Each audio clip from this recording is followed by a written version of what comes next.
Dr. Dasman Yaya Ma'ali LCMA Hafizahullah, Dr. Helmi Basri LCMA Hafizahullah, Dr. Hidayatullah Ismail LCMA Hafizahullah.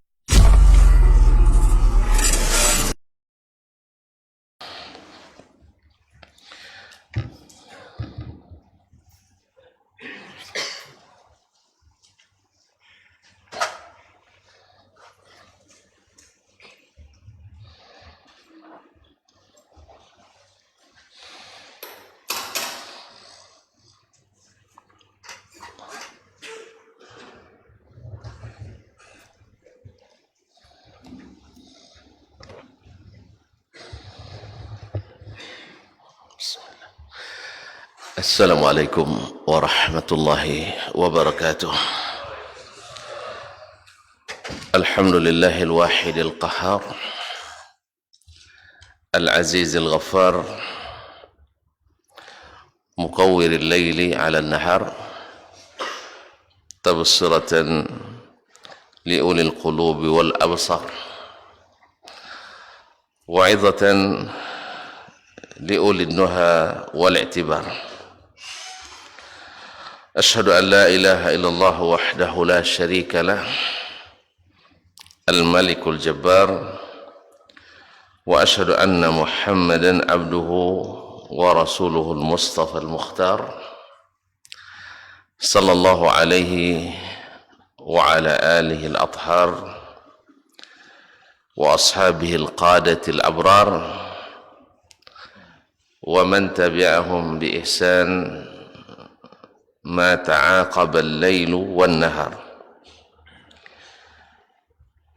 أما بعد فاتقوا الله أيها المسلمون وأيتها المسلمات رب الأرض والسماوات فإنه قد فاز المتقون. يا أيها الذين آمنوا اتقوا الله حق تقاته ولا تموتن إلا wa antum muslimun.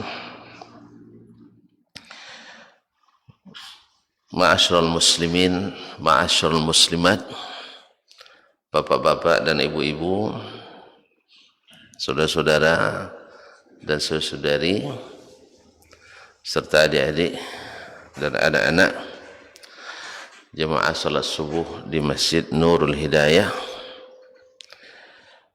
Rimbo Data, Lubuk Begalung, Kilangan, habis,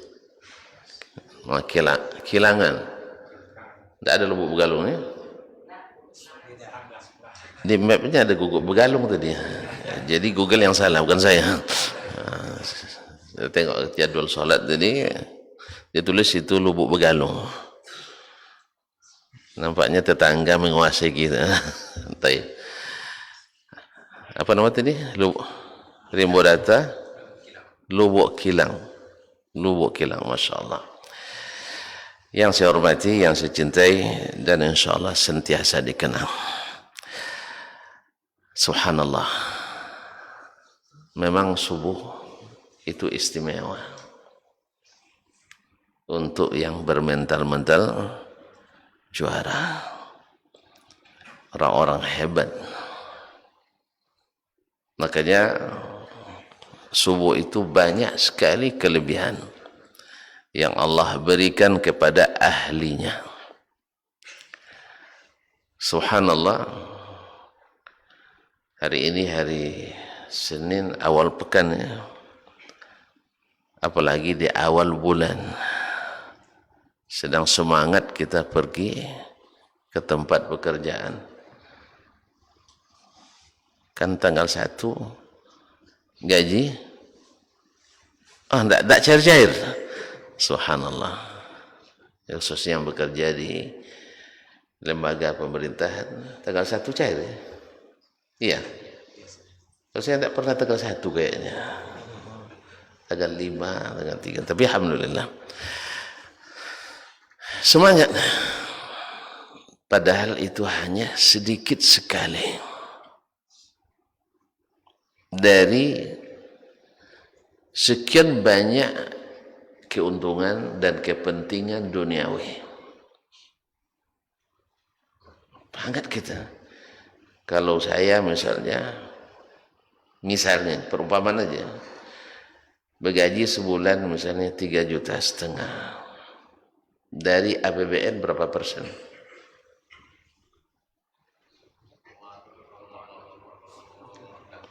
Nanti itu ya, sampai sesak nafas. Nah, sikit sekali. Bersemangat kita untuk mengejarnya, sehingga jangan sampai terlambat. Karena kalau terlambat dikurung tidak boleh masuk oleh pimpinan kantor, karena ada apel Senin pagi. Semangat luar biasa itu kaum muslimat dirahmati Allah, karena akan masuk catatan, akan masuk absensi yang berimbas pada gaji dan profesi, berimbas pada karir. Subhanallah.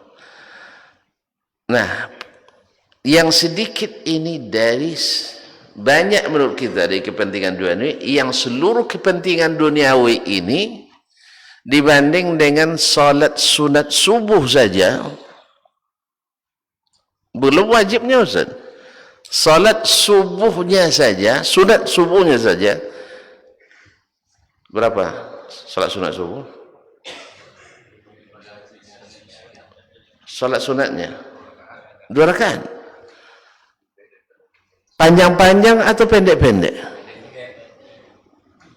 Mana yang lebih afdal? Saya baca rakaat pertama qul ya ayyuhal kafirun, rakaat kedua qul huwallahu ahad. Dari dibaca rakaat pertama surat misalnya Al-Baqarah, rakaat kedua surat Yasin. Mana lebih afdal?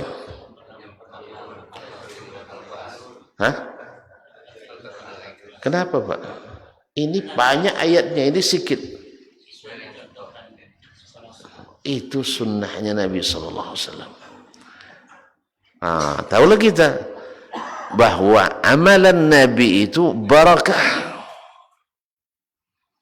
bahwa amalan Nabi itu sempurna, sedikit tetapi nilainya besar.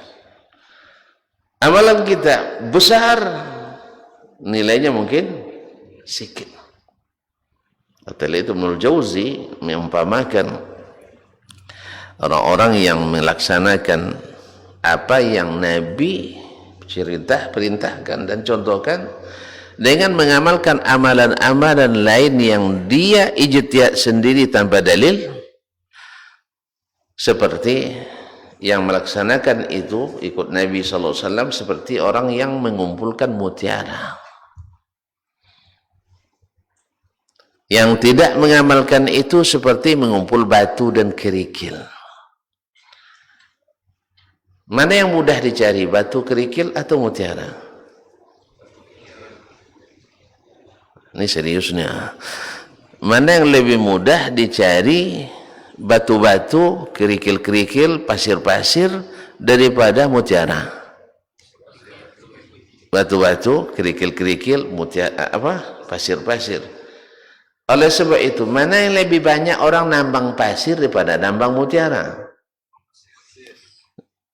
Mana orang yang lebih banyak ngangkut batu daripada ngangkut mutiara? Ngangkut batu. Apa sebab? Batu mudah didapat dimanapun. Pasir bisa digali dan ditambang dimanapun. Kerikil bisa digumbo atau digumbo. Anda tahu lagi. Nah, itu bahasa Indonesia asli loh. Buka kamus besar bahasa Indonesia. Antum punya kamus besar Indonesia? Enggak. Beli nanti. Cari kalimat gumbo. Bisa digumbo. Itu bahasa asli itu Pak, Melayu tuh. Dicari dimanapun, di sungai. Tapi kalau mutiara, tidak berapa orang atau tidak banyak yang sanggup, kecuali yang napasnya panjang atau uangnya banyak dan siap untuk membelanjakannya. Banyak duit tapi tidak siap belanja, kan ada juga tuh. Kan ada orang duitnya banyak tapi tak siap membelanjakan. Ada orang kaya Bu, Kaya raya. Ya, kalau sudah puluhan miliar asetnya kaya enggak ya? Saya nanya sama beliau, kalau sudah puluhan miliar kaya enggak? Tapi kalau puluhan ribu? Puluhan ribu? Hah? Cukup lah ya, alhamdulillah. Tapi puluhan ribunya pound sterling atau euro. Kaum muslimin muslimat dirahmati Allah. Kaya, tapi makan di rumah makan tetap ramas. Makan rumah makan minta ramas. Itu pun lauknya, sambalnya telur sebelah. Telur sebelah. Pas tengah makan siang, ingat makan malam. Stop makan, minta bungkus sama apa namanya pelayan rumah makan. Yong, siko bungkuin untuk apa Pak? Untuk anjingnya. Lalu kada dibilang untuk anjing kan dibungkus sama pelayan, campur sama sisa-sisa makanan yang dan ini Pak sudah selesai. Pak ada kadangnya. Ambo campur yang lain. Allah, salah sabu itu dia. Dicampurnya. Subhanallah, kaya raya begini cara makannya. La haula wala quwwata illa billah. Ada memang. Jadi mutiara itu kalau orang berduit tapi tak ada semangat untuk belanja, untuk menikmati, dia simpan juga, Pak. Masyaallah kiram. Nah, mutiara itu susah dicari, tapi bila dapat maka mengalahkan ribuan truk pasir dan kerikil. Makanya untuk amal-amal, kemudian bila dapat, kalau tuan-tuan punya kerikil 1 truk, susah enggak nyimpannya? Hah? Enggak perlu susah. Parkir aja tepi jalan enggak ada yang curi, Pak. Parkir tepi jalan enggak ada yang curi itu. Ya, Pak ya? Hah? Serak aja tepi jalan tuh enggak ada yang curi, enggak ada yang ngambil tuh. Nah, bahkan nanti dilapor kita, "Bang, ambil lagi." Dah. Ini mengganggu jalan nih, tolong diambil kembali. Tapi coba mutiara. Hah? Kalau mutiara? La ilaha illallah. Memang berat untuk menggenggamnya. Berat untuk menyimpannya. Perlu biaya. Kadang-kadang orang harus nyewa berangkas di mana, Pak? Di bank ya? Mahal sewanya. Saya tidak pernah nyewa, tuh saya nanya, mahal tidak sewanya? Mahal ya? Nah, untuk menyimpan barang-barang berharga itu. Demikian juga dengan sunnah Nabi SAW. Megangnya, nyimpannya berat. Nah, kembali ke masalah kita. Untuk mengejar gaji yang tadi tak seberapa, sedikit sekali, secuil dari kepentingan dunia yang sangat banyak ini, ternyata sholat sunat subuh lebih baik dari dunia dan seisinya. Di dunia ini ada berapa negara? Tidak ada yang tahu. Ini gagal ujian IPS nampak ya.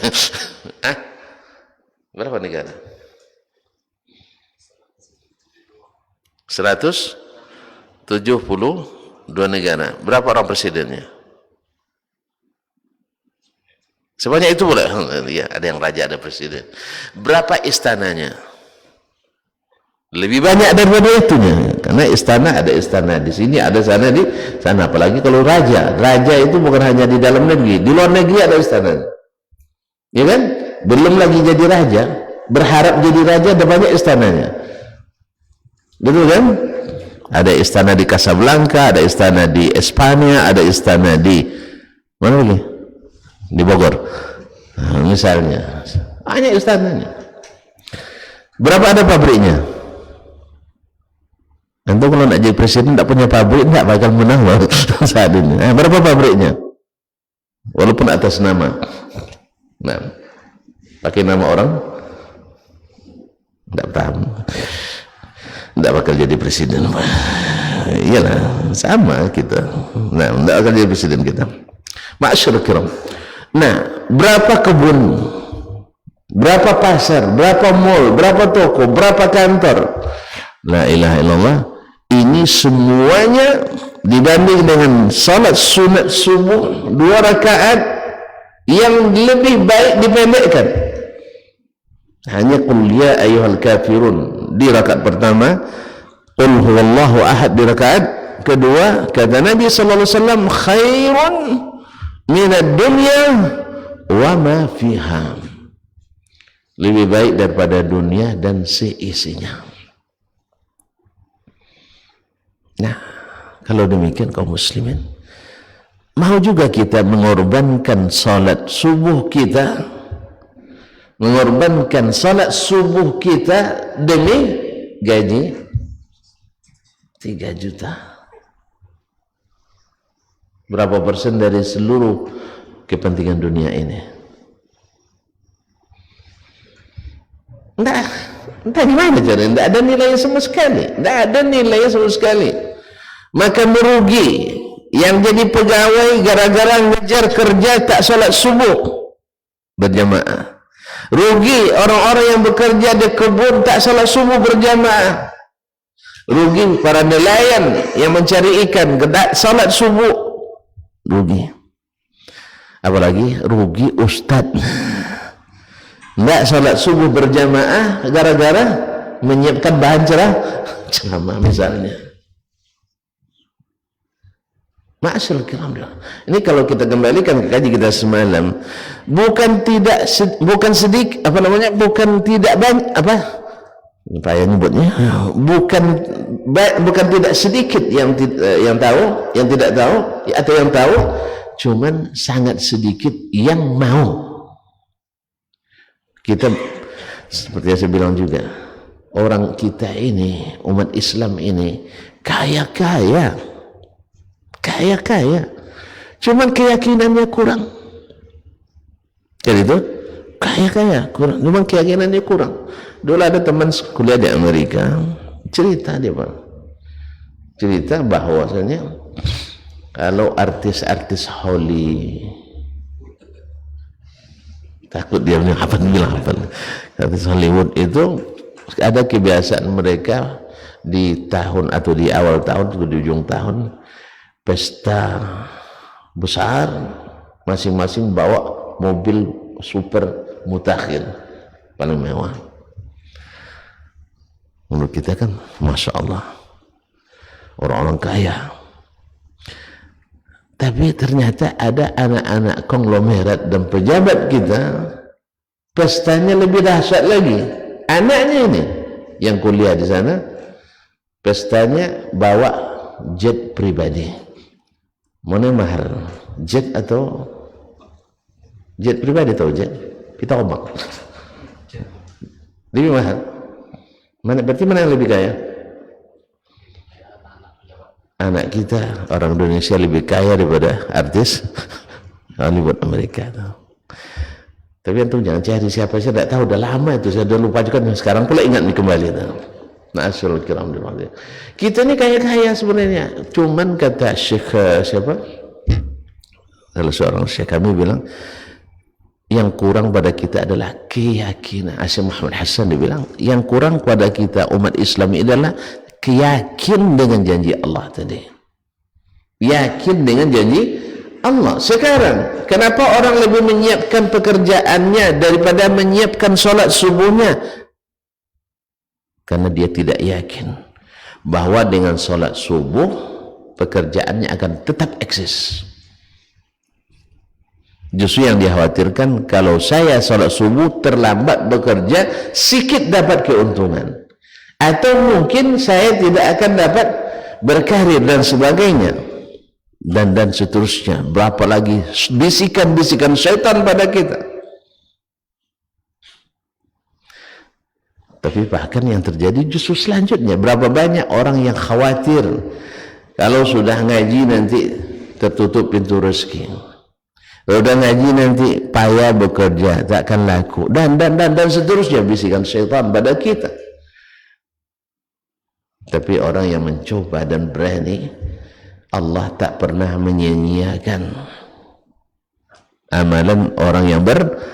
Fastajaba lahum rabbuhum anni la udhi'u amala amilin minhum. Allah mengabulkan permintaan kita, dia tidak menyia-nyiakan amalan orang yang beramal di antara mereka. Kaum muslimin dan muslimat dirahmati Allah SWT. Ada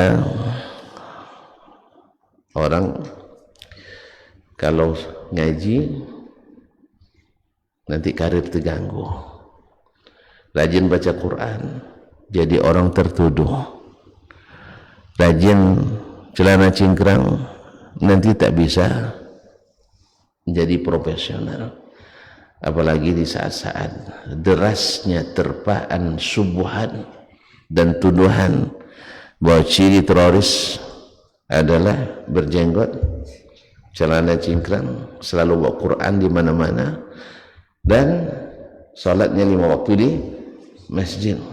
Ini sebenarnya sudah lama di negeri-negeri tiran ini sudah sering diterapkan. Ya, di negeri-negeri Arab yang tiran seperti dulu Tunisia, Aljazair, Libya dan sebagainya sudah lama diterapkan itu. Anak muda yang salat 5 waktu satu masjid siap-siap untuk hilang. Teman saya ada yang hilang. Kita di Indonesia ini jaga ini stabilitas yang Masya Allah di Indonesia bagus. Masih bagus, alhamdulillah. Salat 5 waktu di masjid, ada yang gertak, tidak hilang kan? Nah, makanya kita pelihara keamanan ini dan bersama-sama dengan baik. Jangan menyebabkan tindakan-tindakan menyebabkan, sebab setiap ada pelanggaran akan semakin mempersulit aturan itu yang namanya nizam, kata orang Arab, la yarham. Tidak ada kasih sayang kalau itu ada aturan. Paham. Maka jaga kaum muslimin dan muslimat dirahmati Allah SWT. Sampai di mana tadi? Takut dia. Nah, di saat itu Allah lahirkan salah satu dari putra muslim yang bisa mewakili dan membatalkan apa yang dipropagandakan itu. Berjenggot, rajin ke masjid, celana cingkrang, apa lagi? Rajin baca Quran. Kemudian tinggalnya pun di Arab Saudi. Kan itu kalau pergi ke Arab jadi jadi kadrun dan sebagainya, tidak akan semak baju. Nah, di saat mulut orang itu berbusa menghembuskan syubhat seperti itu, Allah datangkan orang ini yang masih muda, yang bernama Muhammad Yogi Erlangga, bisa memecahkan rumus fisika yang tak terpecahkan oleh para pengarih raih hadiah Nobel dunia, tak terpecahkan selama lebih dari 30 tahun. Dipecahkan oleh pemuda ini, asli Tasikmalaya. Pernah dengar? Nah, berarti kalau panjang jenggot goblok, tidak benar. Karena waktu pas itu ada yang bilang, seorang yang tak tahu apa yang dia ucapkan, dia sendiri tidak paham apa yang dia ucapkan. Kadang-kadang auzubillah, orang kalau sudah terlalu ngikut hawa dan akal, tertutup akalnya. Nah, dia memfitnah siapa yang berjenggot goblok, semakin panjang jenggotannya semakin goblok. Dia dulu berjenggot. Nah, Allah musta'an. Nah, Allah lahirkan orang ini berjenggot. Dia juga ada lagi yang mengatakan, tokoh nasional juga, rajin bersolat 5 waktu di masjid, rajin baca Quran, celana cingkrang, ini ciri teroris. Ketika dia menemukan rumus ini, Amerika, negara-negara adidaya dunia berebut minta hak kuasa atau hak cipta ini. Beli. Kira-kira kalau itu berapa harganya? Ya sekedar informasi. Saya hanya wawasan. Saya tidak ahli di bidang ini. Saya bukan ahli fisika. Saya paling susah tuh ketika baca sinus, kosinus tangen. Apa gunanya di bang? Tidak tahu. Saya sampai bilang sama guru saya waktu itu, guru fisika, Pak, mohon maaf Bu ya, awak ngaji sinus, kosinus tangen ini apa gunanya? Marah dia sama saya. Belajar aja lah kamu katanya. Dia sendiri tidak jelaskan. Nah, kan kami bilang kalau kami belajar nahu al-i'rabu huwa taghyiru awakhiril kalimah. Iya kan? Ada gunanya untuk baca Quran, memahami bahasa Arab, hadis, tahu. Jadi kalau ini untuk apa? Belajar di pondok sebenarnya. Kena marah saya. Belajar aja kamu katanya. Ya gimana enggak payah? Rumus dijelaskan 1 tingkat, pas soalannya dibuat 5 tingkat. Ya, habis itu enggak diperiksa. Macam mana nak pandai awak? Kaum muslimin dan muslimat dirahmati Allah.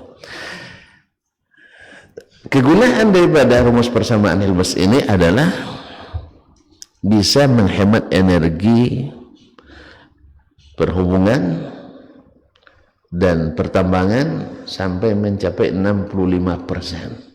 Andainya biaya operasional suatu pabrik sebelum menggunakan rumus ini misalnya 100 miliar setahun, maka dengan rumus ini bila sudah diterapkan bisa menghemat sampai tinggal 35 miliar. Hemat 65 miliar. Sikit apa banyak? Ya?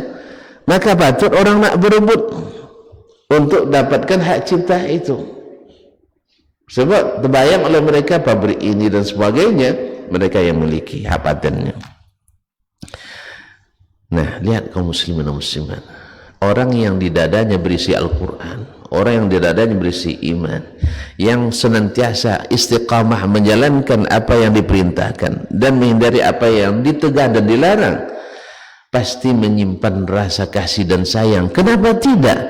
Karena yang mengajarkan itu Nabi Muhammad sallallahu alaihi wasallam, dan dia diutus, wa ma arsalnaka illa rahmatan lil alamin. Kau tak utus engkau hai Muhammad kecuali jadi rahmat bagi sekalian alam. Nabi sudah buktikan. Nah, siapa yang mengikutinya dengan benar, tidak akan jauh buah jatuh dari pokoknya kecuali pohon condong. Awak nanam batang, orang nambil buahan. Ada dulu ini ibu-ibu di kampung saya, ada si fulan, dia beristri di tempat lain gitu. Awak nanam pokok, orang dapat buahnya. Lalu saya jawab, salah ibu sendiri. Kenapa ditanam di perbatasan? Tanam di Ajo, iya kan? Tanam di Sembadan, iyalah. Kalau tidak mau orang dapat buahnya, tanam di tengah-tengah tanah kita. Ini tidak ditanam di Sembadan. Itulah condong pula. Orang. Jadi kalau muslimin dirahmati Allah, apa yang dia katakan? Dia lihat, dia tidak memikirkan keuntungannya, karena memang diajar umat yang beriman itu bukan untuk mengorbankan agama, bukan mengorbankan umat manusia, tapi untuk menghidupkan agama, menghidupkan kemanusiaan. Apa katanya? Ini saya wakafkan untuk kemanusiaan. Padahal dana yang dihabiskan untuk penelitian itu hanya 7,2 miliar. Di Pemkab kita, di Pemprov kita ada tidak penelitian dengan dana ini? Untuk 1 orang? Ada, Pak? Saya nak ngajukan? Tidak ada. Dia adalah seorang dosen di King Faisal University Arab Saudi. Dari situ dia berangkat ke Jerman untuk membuat penelitian. Alhamdulillah hasilnya ini, dan dia rajin ke masjid, berjenggot, rajin baca Quran, celana cingkrang, salat 5 waktu, terjaga di rumah Allah. Ketika dapat nikmat besar, dia ingat kemanusiaan yang besar. Dia katakan ini wakaf untuk kemanusiaan. Pakailah, Amerika nak pakai, Rusia nak pakai, untuk kemaslahatan umat manusia. Sanggup antum? Karena baru celana cingkrangnya baru, dalam baru masih baru. Rajin salat. Jadi semua terjawab. Hanya orang-orang yang tidak mengakui kelebihan orang punya kelebihan saja yang mengingkari. Na'asyurul kiram rahmati Allah. Tapi memang tidak sedikit pula orang, tidak sedikit pula orang, ibarat kata pepatah Arab, tetap kambing walaupun terbang. Pernah bapak-bapak nih, ibu-ibu dengar cerita kambing terbang? Belum ya? Belum sampai kisah ke sini. ada kambing terbang. Tahu ceritanya deh? Mau dengar juga? Subhanallah, gak enak jadi ceramah juga nih tadi. Dalam kisah ini jadi tamsil. Tamsil, tahu tamsil kan bahasa petata petiti orang, bahasa apa namanya? Tamsil, bahasa kiasan, bukan anekdot palsu. Anekdot kan sebagian terbangun dari bukan dari apanya. Misalnya tamsil kita air pancuran turunnya, pada lupa rupanya apa? Air pancuran turunnya ke mau nak pakai bahasa Indonesia lagi ya? Hah? Apa? Kapan cerita itu? Takkan jauh buah jatuh dari pokok. Ini kan tamsil nih. Artinya anak takkan jauh dari perangai bapak atau ibunya. Ini kalau makanya orang dulu kalau berhasil anaknya lihat dulu orang siapa bapaknya. Bilang pula ibu lihat dulu bagaimana siapa dulu mamanya. Nah, kaum muslimin jadi tamsil oleh Arab. Ada dua orang di masa jahiliyah dulu berjalan. Dari kejauhan terlihat titik hitam. Kan tak jelas apa, kan diam nih kan. Lalu yang satu bilang, menurut kamu itu apa?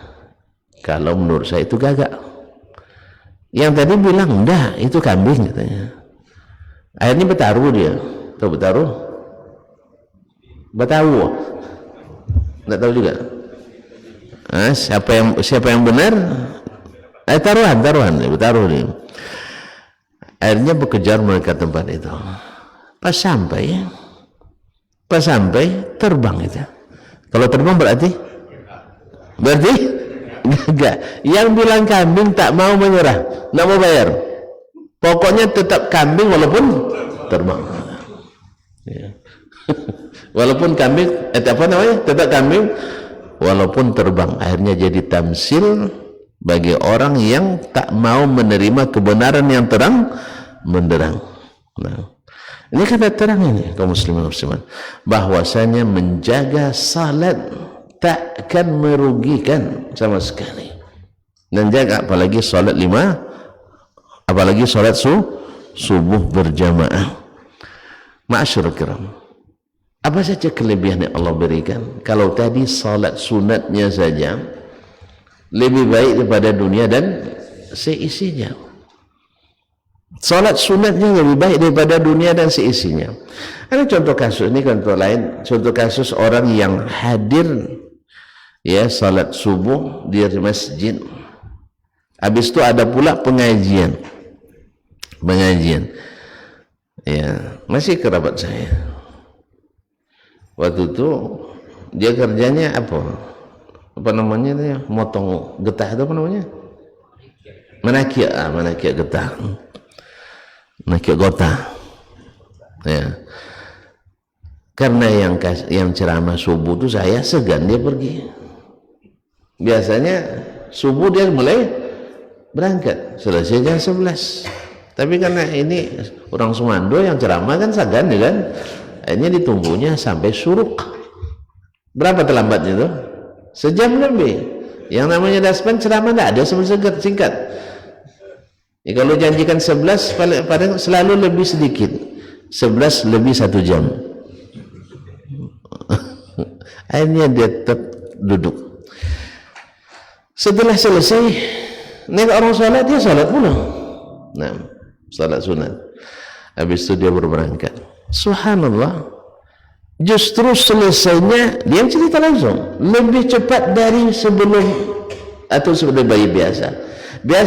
Kadang-kadang subuh pun di jalan, kadang-kadang subuh di jalan, kadang subuh di kebun, motong dulu baru ini selesai jam 11. Kemarin Ustadz saya selesai sebelum 11 dah selesai. Benarlah kata Allah Subhanahu wa ta'ala, kata Nabi alaihi salatu wassalam, bahwasanya siapa yang salat subuh berjamaah fi zimmatillah, dijamin oleh Allah Subhanahu wa ta'ala barakah waktunya. Berapa banyak kaum muslimin dan muslimat orang yang menjaga salatnya subuhnya dijaga oleh Allah Subhanahu wa ta'ala. Kalaulah Allah jaga dia dari masuk neraka, apalagi pasti dijaga dari yang lebih kejam daripada itu. Ada kisah dua orang staf di sebuah perusahaan asing, perusahaan besar. Pernah dengar perusahaan kertas terbesar di Asia Tenggara? Besar nggak perusahaannya?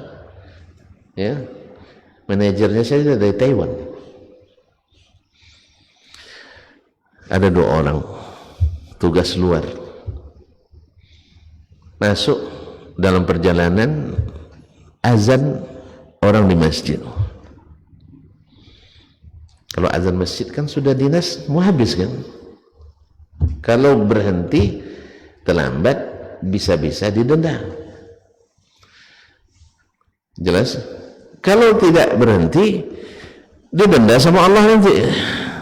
Mana antum takut didenda oleh bos atau didenda oleh yang menciptakan bos?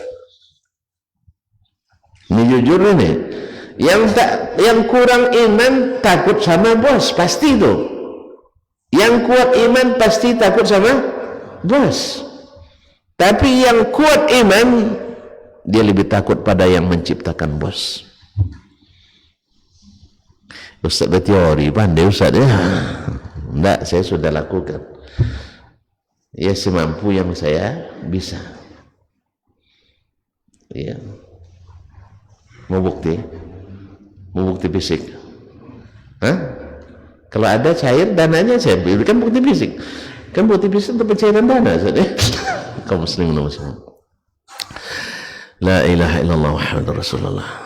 Akhirnya antara dua orang ini tidak sama manhajnya. Satu takut sama bos, satu takut sama Rabb yang menciptakan bos.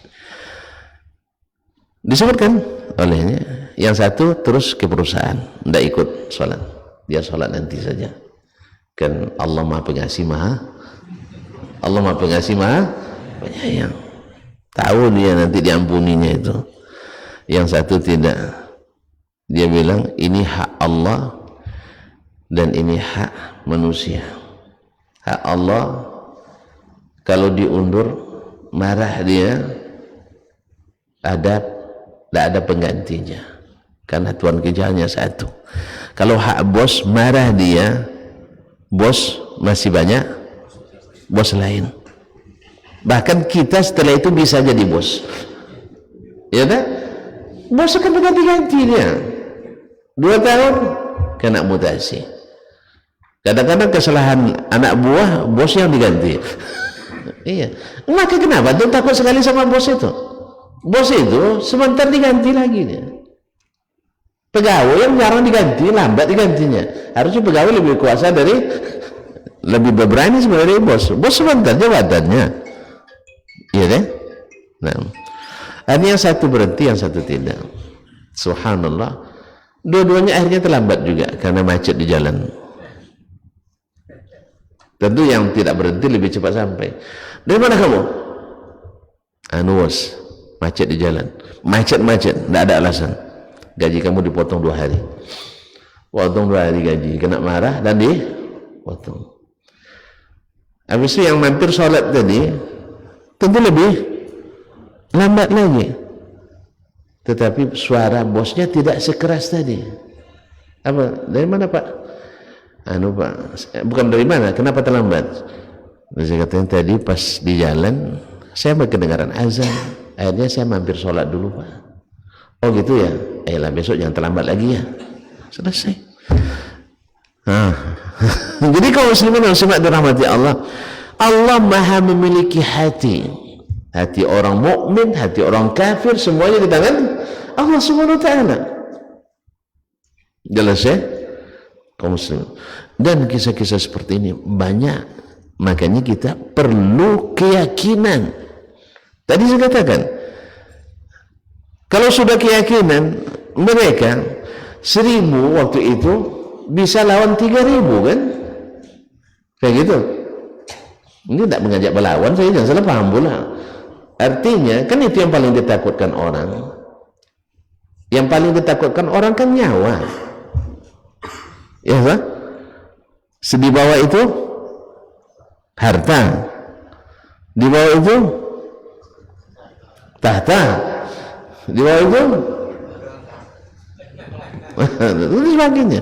Terakhir agama. Terakhir agama. Padahal yang harus ditakutkan pertama itu agama.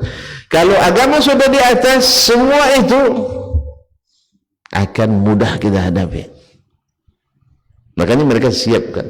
Harta habis tidak ada masalah fisabilillah. Kan itu yang cerita semalam cerita. Nyawa habis fisabilillah tidak ada masalah. Sebab apa? Kalau fisabilillah Allah yang ganti. Kalau fisabilillah tidak ada yang mau ganti lah.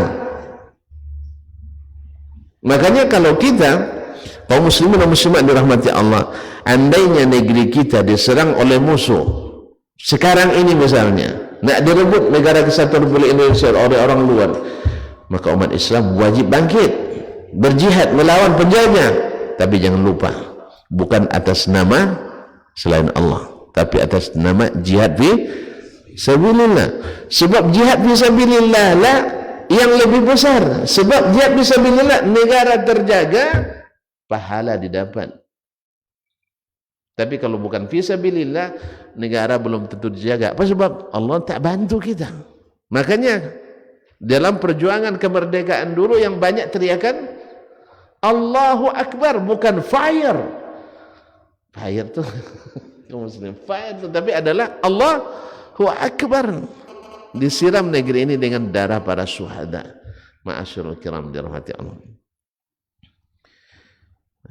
Syekh, baru mukadimah Ustaz. Baru mukadimah. Kan saya kan belum sebutkan hikmah salat subuh berjamaah. Kan baru mukadimah itu. Kalau antum dah capek, tak apa-apa, kita sambung lain waktu aja, enggak masalah. La haula wala quwwata illa billah. Kaum muslim. Apa? Gimana? Suka lihat jam, enggak? Kaum muslimin dan muslimat yang dirahmati Allah. Jadi kalau bermuamalah dengan Allah itu selalu nilai kita lebih tinggi daripada bermuamalah dengan selain Allah. Oleh sebab itu harus kita dahulukan itu. Harus kita dahulukan itu. Makanya kalau para pemimpin, para pengambil kebijakan tahu bahwa menghidupkan sunnah Nabi itu lebih membuat mereka bermartabat, lebih membuat mereka lebih terhormat, pasti mereka akan berlomba-lomba untuk bahkan untuk ikut. Seperti kata Imam Asy-Syafi'i rahimahullah, andainya para raja itu tahu kenikmatan yang didapat oleh orang yang menghidupkan agama ini, pasti mereka akan berebut tempat duduk dengan kita di sini. Cuman sayang yang sampaikan banyak para pembisik. Kalau pembisik itu banyak yang dibikin pembisik. Kalau bisik-bisik biasanya, kalau bisik-bisik biasanya makar. Biasanya makar. Sekarang jadi pembisik pemimpin, dia besok jadi lawan politik pemimpin. Jangan bilang pengkhianat, jangan. Suka lompat pagar. Lompat pagar. Di mana ada kepentingan, aku ada di situ. Padahal yang menyelamatkan adalah orang-orang yang taat, orang-orang yang senantiasa bermunajat, orang-orang yang tidak berebut untuk kepentingan duniawi. Karena orang yang rajin salat subuh berjamaah, pasti baginya dunia tidak begitu berharga, tapi dunia akan mengejarnya. Mana yang lebih enak, Pak? Awak mengejar atau awak dikejar? Awak dikejar, kita dikejarnya. Ya tak? Mana lebih bangga Bapak? Ngejar-ngejar dia atau dia ngejar Bapak? Pasti lebih pede kita bahwa kita dikejarkan. Kalau kita cerita, subhanallah, kemarin saya ketika di Jakarta 2 tahun, banyak yang ngejar-ngejar saya.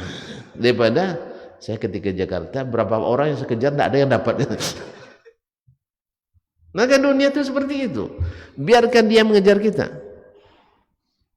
Jelas? Capek kita ngejar dunia itu saya. Sebab dikejar dia lari. kata Nabi SAW. Tapi kalau kita tinggalkan dia, baru dia tahu itu bapak tuh, abang tuh harus kita dapat karena dia berharga bernilai. Jadi berpaling daripadanya membuat dia cinta pada kita. Kalau kita kejar, dia berpaling dari kita. Kita yang lelah sendiri. Jadi kaum muslimin dan muslimat dirahmati, orang yang sudah begini tidak akan menjadi saingan yang menghentikan langkah kita mendapat yang kita inginkan. Ma'asyul kiram. Apa kebaikan-kebaikan yang Allah siapkan untuk orang yang hadir sholat subuh berjamaah? Tadi sudah dikatakan, kalaulah pahalanya, sunatnya lebih baik dari dunia dan seisinya, tentu wajibnya tak terkira lagi oleh kita. Makanya orang yang masuk surga, yang terakhir masuk surga, nikmat yang dia dapatkan 10 kali lipat nikmat dunia. Terakhir masuk surga tuh, la ilaha illallah. Ustaz, orang masuk surga dan masuk semuanya ahli surga. Kalau mereka ada masuk, dia yang sendiri merangkak menuju surga karena baru keluar dari neraka. Allah dicuci di suatu sungai Ma'ul Hayat, dibersihkan kerak-kerak neraka daripadanya. Nah, sudah terbangun surga itu olehnya 60 tahun perjalanan atau 70 tahun perjalanan. Lalu dia minta masuk surga. Kata Allah SWT, mau tak kamu saya berikan yaitu sebesar kenikmatan dunia? Mau ya Allah, katanya. Mau dia. Kenapa enggak? Karena dulu dia masuk neraka itu gara-gara ngejar gaji 3 juta. Ini diberikan balasan seluruh yang dimiliki umat manusia di dunia ini. Mau enggak dia? Mau enggak? Sekarang dia meninggalkan sholat subuh gara-gara sholat jemaah, maksud saya, gara-gara 3 juta, 2,5 juta tadi. Sekarang diberikan kepadanya seluruh yang kau kejar, dari seluruh yang dikejar umat manusia di dunia ini saya berikan kepadamu. Mau enggak? Pak, andainya dikatakan oleh pimpinan bapak gaji sebulan? Jangan bilang rahasia. Nah, misalnya, Pak, ya, Bapak sholat subuh ya, habis itu saya kasih ngaji senilai seluruh gaji seluruh karyawan. Mau enggak? Mau enggak? Jangan mau lagi, mau sekali. Nah, mau dia. Lalu Allah katakan walaka mithluh, walaka mithluh, walaka mithluh, walaka mithluh. Diulang oleh Allah 5 kali lipat lagi. Sampai 5 kali lipat di bawah. Raditu ya Rabb, sudah cukup ya, sudah cukup katanya. Dikiranya itu sudah terlalu banyak. Bayangkan dengan yang awal-awal masuk surga, yang masuk surga tanpa hisab, yang dekat-dekat dengan baginda Rasulullah sallallahu alaihi wasallam, berapa nikmat mereka beri. Oleh sebab itu saya selalu pesan pada diri sendiri dan bapak-bapak dan ibu dimanapun berada, jangan jauh-jauh dari jalan Nabi. Kalau kita nempel dia terus, mudah-mudahan dekat juga di surga. Tapi kalau dia ada jauh, belok kiri, belok kanan, takut nanti, mana udah sementara tidak nampak kan? Orang dah mulai makan, awak juga belum nampak. Macam Ahmad semalam tidak nampak dia, menjauh dia. Akhirnya awak dah makan, dia belum dapat makan. Rupanya masuk angin. Jadi kalau muslimin muslimat dirahmati Allah, makanya jangan menjauh. Ada dulu syekh datang dari Kuwait, dari Arab Saudi. Ada 2 teman, artinya junior saya. Dia nak ngajukan masuk S2 di Arab Saudi. Saya bilang, satu, jangan jauh dari saya. Jangan jauh-jauh dari saya. Tempel saya terus. Pergi makan, ikut kalian makan. Kan ikut makan aja nak mau. Saya masuk ruangan, ikut masuk ruangan. Sebab saya mana tahu kesempatan itu datang di saat itu. Nah, sekarang kan yang didengar, yang diberi izin berikan syafaat hari kiamat itu siapa? Rasulullah SAW. Maka tempel dia terus. Jangan peduli dipanggil orang yang lain. Enggak, saya ikut Nabi. Sebab di sini penentu. Oh enggak, di sini banyak orang ramai, jangan. Ikut ke Nabi sallallahu alaihi wasallam. Karena kita butuh dekat-dekat dengannya, karena pasti hidangan untuk Nabi. Saya pasti hidangan untuk Nabi lebih istimewa. Dan Nabi tidak membatasi kita untuk beda. Kalau pejabat kadang-kadang awak ajudannya dia makan, awak tidak makan, itu lain. Kalau Nabi tidak, awak suruhnya makan dulu kan, kita suruhnya makan dulu. Tempel Nabi terus, dia bilang tempel saya terus. Alhamdulillah ketika makan mereka dan bawa berkah sekalian. Cerita-cerita tersebut oleh Syekh, apa yang bisa saya bantu katanya. Dia ketua jurusan pula, kepala prodi, ketua prodinya di sana untuk pasca sarjana. Tinggal saya meluruskan lagi. Kan dia bilang apa yang bisa saya bantu? Memang bisa dibantu, saya bisa. Yalah, ini 2 orang ini mau mengajukan masuk S2. Bawa sini berkasnya. Insya Allah pulang dari sini dalam jalsa pertama, dalam rapat pertama ini akan saya bahas. Alhamdulillah 2 pekan sampai di sana ditelepon, Ustaz Dasman sudah saya ajukan ke rektor dan diterima. Cuman visanya lambat datang. Itu aja. Visanya 2 tahun baru datang. Artinya mendekati orang yang seperti ini, Nabi SAW tak pernah rugi kita. Dan darahnya yang paling diberikan oleh Nabi SAW penekanan adalah salat subuh berjamaah secara khusus dan salat fardu berjamaah secara umum. Nabi SAW kalau selesai salat biasanya nanya dia, ahadara fulan, semacam ada absen gitu. Kalau dia absen penting apa enggak ya? Penting. Ahadara fulan, enggak ternampak. Nabi SAW katakan inna athqalas salati alal munafiqin salatus subhi wa salatul isya. Yang paling berat salat berjamaah itu bagi orang-orang munafik adalah salat subuh dan salat isya. Oleh sebab itu ini sunatnya seperti apalagi wajibnya. Yang kedua, bahwa salat fardu berjamaah, salat subuh berjamaah itu disaksikan oleh malaikat. Yata'aqabuna fikum malaikatun bil-laili wa malaikatun bin-nahari yajtami'una inda salati subh.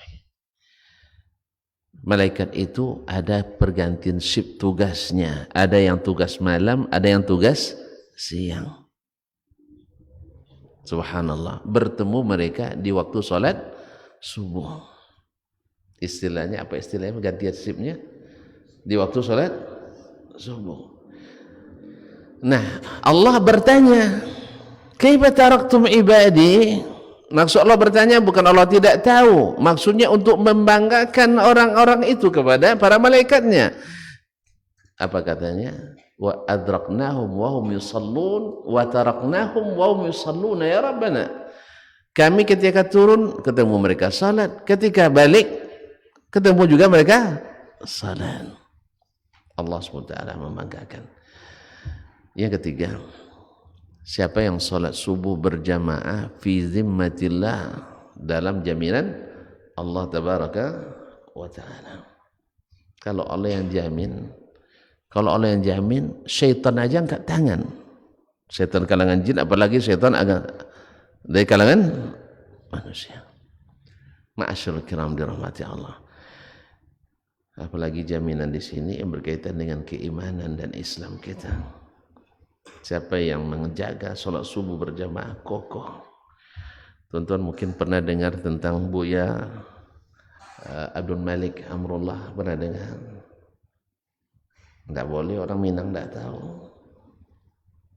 Orang mana dia? Orang Meninjau. Ayah Buya Hamka rahimallahu jami'an. Di masa penjajahan Jepang, beliau itu dan bersama para ulama dan kiai dipanggil, dikumpulkan di sebuah lapangan di Batavia. Waktu-waktu seperti ini, matahari terbit, karena memang orang Jepang menyembah matahari. Disuruhlah para ulama dan kiai-kiai ini untuk sujud dan rukuk ke matahari. Kalau antum kiainya gimana? Senapang. ditodong di bawah todongan senjata. Yang tidak mau berarti siap ditembak. Orang Jepang, ada yang pernah ketemu Jepang masa penjajahan? Apa enggak ya? 61 enggak ketemu. Yang seumur saya lah mungkin misalnya. Yang umur 80 ada? Enggak ada ya? Enggak ada ya? Antum enggak, masih 30 ya. Nah, ini kaum muslimin dan muslimat dirahmati Allah. Jepang tuh kata orang tua kita dulu 3,5 tahun Jepang lebih sakit dan pedih daripada 350 tahun Belanda. Nah, bayangkan itu. Nah, kalau ini kiainya, ini buyanya, hampir dipastikan ikut paksaan itu. Dan ini kan darurat. Artinya hati tetap beriman, tetapi dia menunduk dan rukuk. Bukan menerima, bukan ridho, tidak ridho. Insya Allah dimaafkan Allah SWT. Illa man ukriha wa qalbuhu mutmainnun bil iman. Orang yang terpaksa hatinya tetap beriman, tidak masuk kafir. Walaupun sujud dan karena dipaksa. Kalau tidak kan ditembak. Tapi ayah Buya Hamka memang istimewa. Darah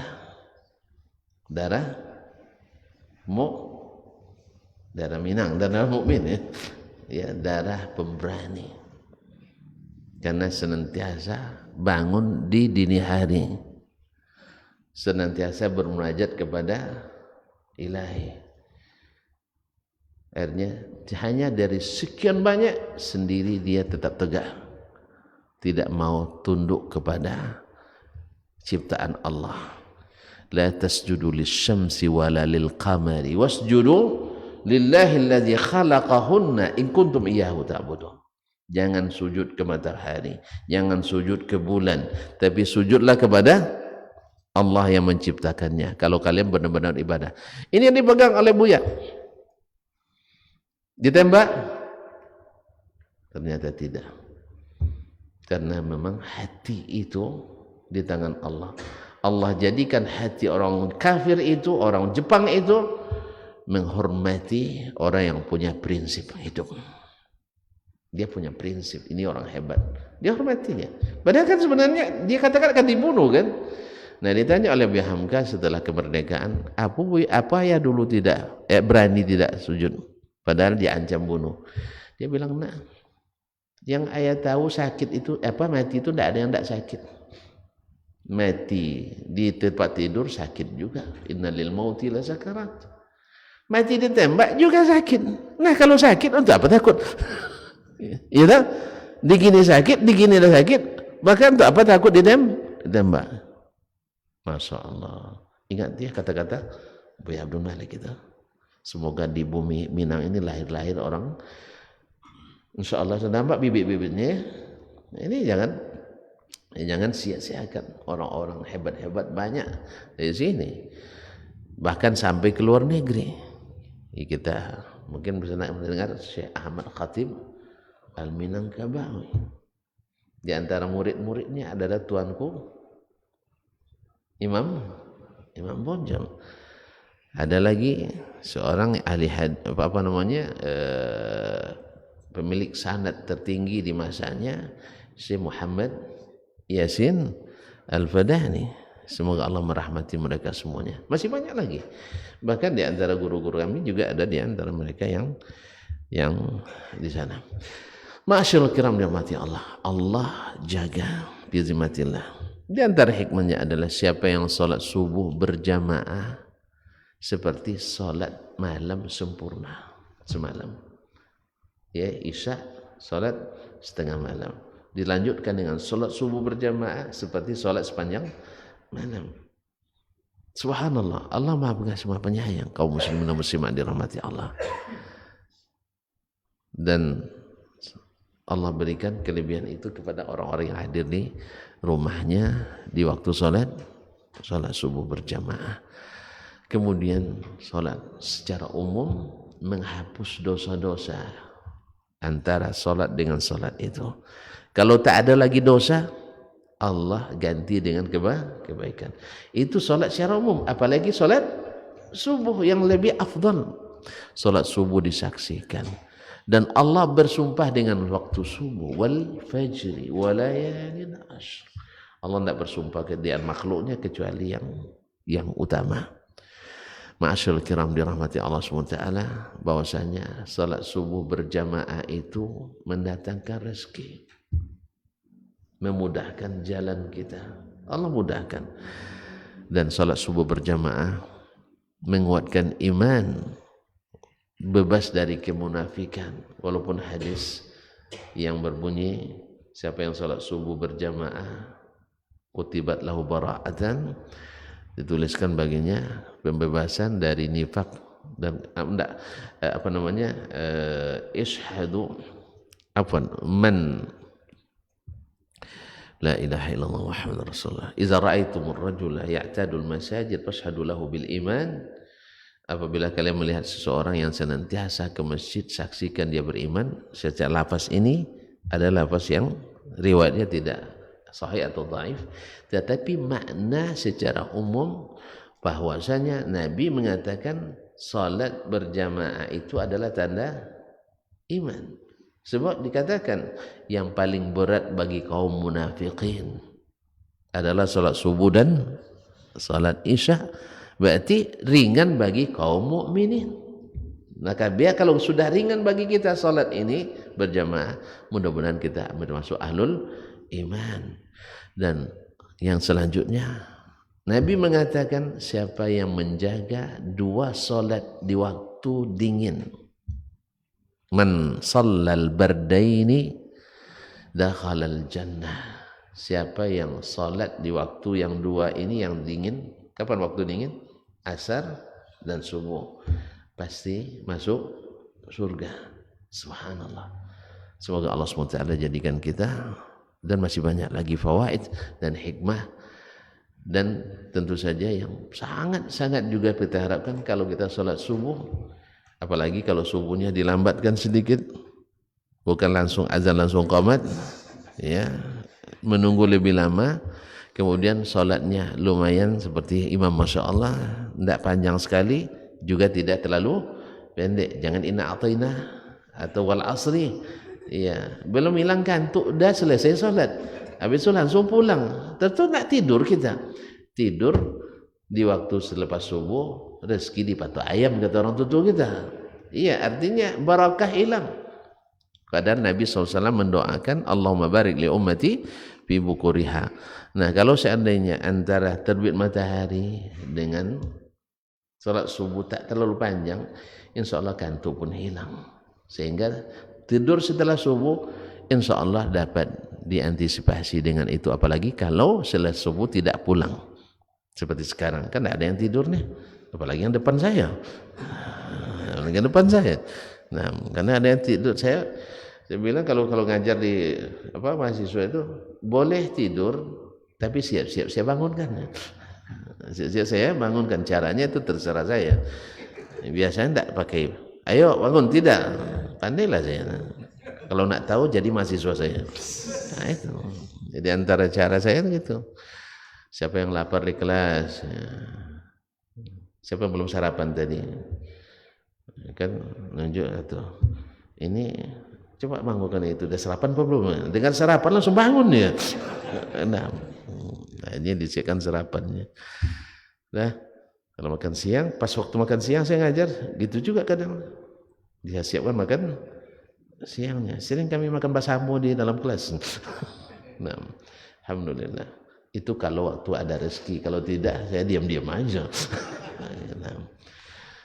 Nah, kemudian termasuk yang saya dorong juga, ya, siapa yang menikah di semester saya ngajar, insya Allah saya beri nilai A. Nah, jadi nanti kalau ada anak apa-apa, ibu-ibu yang kuliah di Unsuska, suruh masuk di lokal saya. Habis itu suruh dia nikah, insya Allah saya kasih nilai A. Nah, sebab apa? Yang menikah di waktu kuliah itu orang hebat, orang tuanya orang hebat. Sebab kebanyakan orang tua bila anak menikah, dipecat anak jadi anak. Kan ya? Anak menikah berhenti jadi anak adennya. Selama masih anak ambon, anak aden tidak boleh menikah di waktu kuliah. Akhirnya Akhirnya terpaksa bawa anak orang yang tidak sah ke rumah. Kadang-kadang na'udzubillah syaitan bekerja sehingga banyak yang tembus sebelum ada surat izin menembus. Allah musta'an. Akhirnya bikin pekerjaan besar bagi keluarga, bukan lagi orang tua, keluarga. Makanya betul itu bedanya negeri yang menghargai ilmu dan agama dengan negeri yang setengah-setengah. Kalau di negeri yang berjalan syariatnya, orang menikah setelah kuliah itu diapresiasi. Kalau tidak ada bantuan langsung dan subsidi langsung dari pemerintah, tapi orang-orang yang berpunya, orang-orang kaya memberikan partisipasi, sehingga ada di sana orang kaya dari keluarga Taufik Hariri yang pernah jadi perdana Libanon itu, dia ada keluarga di Madinah dan masih banyak lagi yang lain. Mereka punya banyak perusahaan, satu perusahaan khusus untuk bantuan orang-orang yang memerlukan. Di antaranya adalah mahasiswa yang menikah. Jadi ada bantuan gula, beras, minyak goreng. Cuma yang tak ada lado itulah. Lado tak ada. Mungkin karena mahal barangkali ya enggak. Nah. Jadi semuanya ada, tepung ada. Jadi kadang susu pun ada, semua. Itu rutin setiap bulan. Syaratnya antum menikah. Sudah nikah, urus kartunya, dikasih kartu. Asal datang, dapat. Tidak banyak urusan lagi. Sekali aja ngurusnya. Minta rekomendasi dari fakultas. Di sebagian negara, bila mahasiswa menikah, beasiswa ditambah. Kalau di negeri kita, mahasiswa menikah, beasiswa dicabut. Dan wajib dikembalikan. Nah, tolong doakan para penguasa kita. Mudah-mudahan mereka merubah ini. Iya, jangan mendukung yang apa tadi, ayam-ayam tadi? Ayam-ayam apa tadi? Apa Cik? Allah musta'an. Yang kayak gitu itu merusak moral, menghilangkan rasa malu dari anak-anak kita. Semoga Allah SWT memberikan taufik kepada kita semuanya, khususnya para ulama, khususnya para penguasa, untuk menjaga ilmu dan agama kita ini. Barangkali demikianlah Pak ya. Seperti semalam juga jelas semuanya, sehingga tidak ada yang perlu ditanyakan lagi.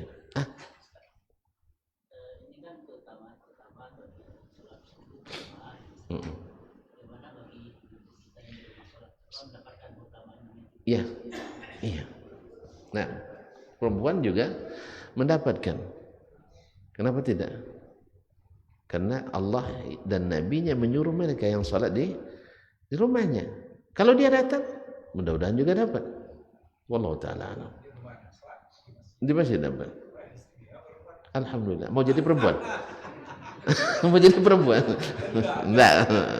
Syukurilah untung kita jadi laki-laki, dan syukuri untung kita jadi perempuan. Masing-masing ada keutamaannya. Pokoknya jangan takut. Tapi yang penting bapak jangan lupa bawa dia ke surga. Itu aja yang penting. Jangan masuk surga sendiri. Bawa dia ke surga. Doakan terus. Beri, kalau dapat ilmu sampaikan ke dia. Kalau berinfak jangan awak terus, suruh dia. Kan ada ibu-ibu, Ustaz, suami saya tak ada duit katanya. Apakah saya daftar korban atau suami yang daftar? Saya bilang beri uang tuh sama suami, disuruh dia yang berkorban atas namanya. Apa sebab? Ibu dapat pahala sedekah, dapat pahala korban. Karena tuan rumah, kepala rumah tangga berkorban atas namanya dan pahalanya untuk seluruh keluarga. Tapi kalau seandainya ibu yang korban, bapak tak terbawa. Itulah makanya saya sangat selalu menghasung jangan sampai ibu-ibu yang jadi pemimpin. Harus bapak. Nah, mau tahu alasan saya? Mau tahu alasannya? Coba lihat. Kalau ibu jadi presiden, suaminya jadi bapak presiden, tidak dapat jadi gelar bapak presiden, karena memang ibu-ibu tak kuat ngangkat laki-laki. Kalau laki-laki kuat ngangkat perempuan, kecuali gemuk sekali. Nah, coba lihat Pak, mohon maaf nih, saya tambah dikit waktunya di luar konteks ini. Perempuan jika jadi presiden, suaminya tak jadi apa-apa. Ibu-ibu dengar tuh, jangan jadi presiden dah. Nah, tapi bila bapak yang jadi presiden, istrinya jadi ibu presiden. Jelas tak? Kalau bapak jadi presiden, ibu bebas di seluruh kantor presiden. Bebas di istana. Bila istrinya jadi presiden, bapak terbatas geraknya di istana. Ya, tidak bisa masuk. Mohon Pak, bapak tidak bisa masuk. Ini privasi presiden. Ya kan? Tapi kalau ibu, bapak yang jadi, tidak ada yang melarang ibu masuk. Sebab kalau dia larang nanti bahaya, ceramah dia. Nah. Ini sudah fitrah ini, sudah fitrah. Maka Allah jadikan laki-laki jadi pemimpin. Kalau ibu jadi raja, jadi ratu, suami tidak pernah jadi raja. Sebab kalau jadi raja pula, berkalau nanti ratu sama raja. Tapi kalau suami jadi raja, maka istrinya langsung jadi ratu atau permaisuri. Nah, permaisuri pula ngatur raja lagi. Ya tak? Jadi memang tidak berkuasa pun perempuan tetap menguasai penguasa. Ya tak? Makanya keluarkan, saya bilang kemarin, di mana saya bilang kemarin? PP nomor 10 itu. Tahu lah, masih PP nomor 10 di masa Pak Soeharto dulu keluarnya. Itu gara-gara Ibu Tin Soeharto waktu itu. Karena dia khawatir Pak Harto menikah lagi. Akhirnya dikeluarkan PP nomor 10 bahwa siapa yang jadi penyelenggara negara tak boleh menikah kecuali izin istri pertama. Akhirnya menderita lah bapak-bapak ini semuanya. Coba akan lebih dahsyat lagi bila yang memimpin perempuan. Bila Bu Gubernur laki-laki, istrinya jadi ibu gubernur, ketua TP kakak. Iya tak? Jadi ketua Dharma wanita. Tapi bila ibu yang jadi gubernur, bapak jangankan jadi bapak gubernur, jadi Dharma pria pun tak ada. Betul kan Pak ya? Sampai ke RT RW, bahkan ustaz. Bila ustazah bersuamikan yang bukan ustaz, dia tetap dengan ustazahnya, ini jadi sopir ustazah. Tapi kalau ustaz suaminya, walaupun tak ustazah, istrinya tetap dipanggil minimal umi sama orang. Oh di Jawa nyai, ya kan? Kadang dipanggil juga ustazah gitu. Buktinya istri saya banyak minta fatwa orang kepadanya. Iya umi, apa hukumnya ini, apa hukumnya? Awak boleh terus jawab jadi. Kenapa tidak langsung aja ke saya? Saya bilang, curiga pula dia. Karena ada sedikit yang bertanya tuh jando tuh masalah. Akhirnya dia nanya sama ustazah, baliknya ke ustaz juga. Iya, karena kalau suaminya ustaz, pasti istrinya dibilang ustazah. Jelas ya? RT juga kayak gitu. Bila suaminya RT, istrinya disebut Bu RT. Tapi kalau istrinya RT, suaminya tidak disebut Pak RT. Nah, sebab itu. Itulah sebabnya kenapa angkat yang laki, jangan angkat yang perempuan. Oleh sebab itu makanya laki-laki yang ke masjid, ibu-ibu kalau mau ke masjid dipersilahkan, kalau tidak juga di rumah juga baik, bahkan untuk sholat lebih baik di rumah kata Nabi SAW. Tapi kalau seandainya di rumah itu lebih cepat membuat gorengan, lebih cepat bikin sayur, lambat sholatnya, datang ke masjid. Kan ada sebagian ibu, bukan ibu aja, bapak juga kalau sudah di rumah lambat sholatnya. Nah kalau sudah demikian, di saat seperti itu lebih dianjurkan untuk sholat di masjid dengan tetap menjaga adabul masjid, adab di masjid dan jalan menuju masjid. Ya Pak ya, insyaallah mudah-mudahan mereka dapat juga. Ya, tapi seperti apanya Allah yang lebih tahu. Karena Nabi bilang lebih afdal, berarti lebih utama. Berarti Allah Maha tahu apa yang akan diberikan. Intinya jangan risau. Bila Bapak bawa dia ke surga, tidak dapat bidadari pun tidak perlu takut, sebab dia lebih cantik nanti dari bidadari. Tidak usah pikirkan salon lagi, tidak apa-apa. Ya, mempercantik istri di surga tidak perlu dengan salon, dengan amal soleh. Semakin tinggi amal soleh kita, semakin rajin sholat subuh kita berjamaah, mudah-mudahan istri kita semakin cantik insya Allah. Ya sesuai kelas surga kita. Kalau dapat Firdaus tentu ya dayang-dayangnya kelas Firdaus pula. Di dunia aja ada dapat bedanya, bintang 5, bintang 4, bintang 3 kan beda pelayannya. Kan beda? Betul. Katanya oke, orang yang tahu dulu kita kan. Nah, ma'asyiral kiram dirahmati Allah. Cuman yang di dunia ini banyak haramnya. Ya kalau di sana banyak muhtaramnya, terhormatnya. Karena di sana semuanya halal. Kita diuji di sini ada yang halal, ada yang haram. Yang halal silakan, yang haram tinggalkan. Terima kasih dan mohon maaf. Kan sudah bilang tadi sebentar, perlu ditanya lagi, dah jelas. Bapak nanya lagi. Ini nambah lagi nanti ya. Subhanakallah bihamdik. Asyhadu an la ilaha illa anta astaghfiruka wa atubu ilaik. Saya ucap terima kasih yang sebesar-besarnya kepada semuanya, khususnya pengurus Masjid Nurul Hidayah. Kalau tidak ada izin tidak bisa saya bicara ini. Tapi setelah dapat izin ini Masya Allah bebas pula. Biasanya orang ngaji 1/4 jam, ini 3 kali 1/4 jam. Lebih pula. Ya rasain tuh. Kenapa suruh saya? Wallahu ta'ala a'lam. Wassallallahu ala nabiyina Muhammad wasallam. Wassalamualaikum warahmatullahi wabarakatuh.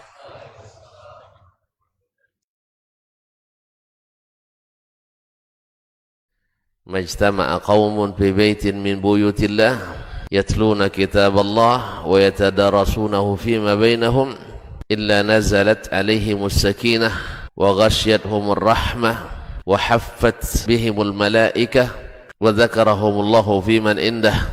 Tidaklah suatu kaum duduk di salah satu rumah Allah membaca ayat-ayat Allah dan sama-sama mempelajarinya kecuali turun kepada mereka as-sakinah, ketentraman dan kenyamanan, wa ghasyiyatuhumur rahmah, dan mereka diliputi pula oleh rahmat, kasih sayang dari Allah Subhanahu wa taala, wa haffat bihimul malaikah, dan mereka pun dikelilingi oleh para malaikat karena malaikat suka majlis-majlis zikir dan ilmu.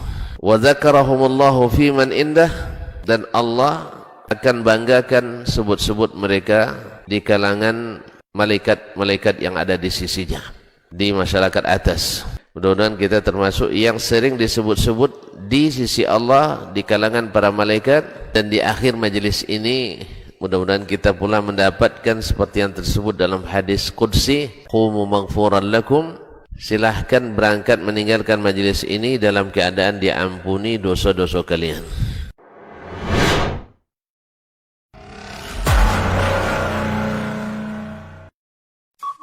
Dr. Dasman Yaya Ma'ali LCMA Hafizahullah, Dr. Helmi Basri LCMA Hafizahullah, Dr. Hidayatullah Ismail LCMA Hafizahullah.